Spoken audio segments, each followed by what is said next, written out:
Wir wollten einen Standort finden, der mit unserer Geschichte zu tun hat.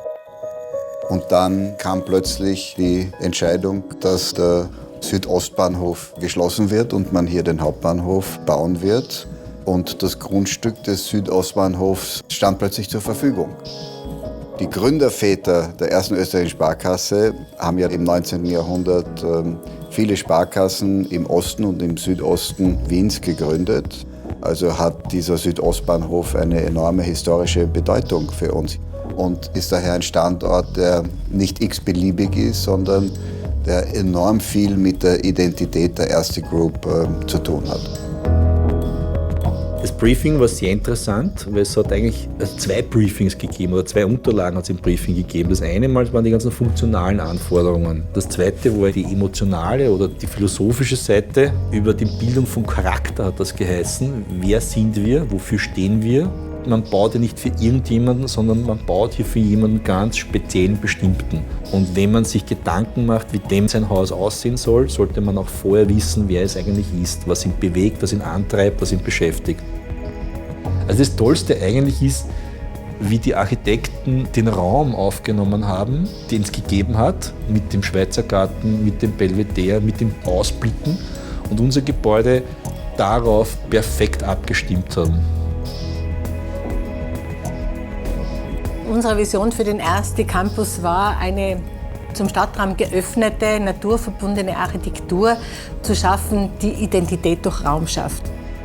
Das Besondere am ersten Campus ist meines Erachtens die städtebauliche Relevanz und Dimension. Also es ist ja nicht nur ein großes Verwaltungsgebäude, sondern es ist ein kleiner Stadtteil. Wir wollten maximale Urbanität erreichen und das haben wir schon einmal mit der Grundkonzeption erreicht, mit diesem großen Atrium. Aber dass das dann zum Stadtraum geöffnet wurde, dass die Bank wirklich diesen extremen Schritt unternommen hat, um das Atrium zu öffnen, das ist weltweit unerreicht. Das ist unglaublich, was eigentlich die erste Bank da für die Stadt getan hat. Der wahnsinnig schöne Moment war nach der ersten Übersiedlungstranche am 21. Dezember 2015, wie die ersten etwa 1100 Menschen am Montag in der Früh in dieses Gebäude gekommen sind und uns das Feedback gegeben haben, wir sind schon so oft übersiedelt, aber so cool hat es noch nie funktioniert.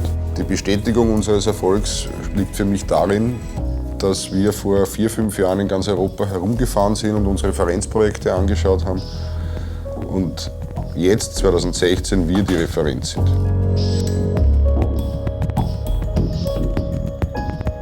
Ich glaube, es ist für mich genau das Gleiche wie für alle anderen Mitarbeiter. Ich komme in der Früh hinein in die Halle und sage, wow, das sind wir, das ist toll. Und ich fühle mich unheimlich wohl hier. Und ich kann ein paar Stockwerke mit dem Lift hinunterfahren und ich habe noch nie in so kurzer Zeit so viele Mitarbeiter von mir gesehen und mit ihnen reden können wie hier. Es ist den Architekten ein Wunderwerk gelungen, weil ich jetzt seit vielen Monaten schon bemerke, dass mit allen Fehlern, die wir natürlich noch haben, die Mitarbeiter ganz einfach fröhlicher und glücklicher sind, als sie vorher waren.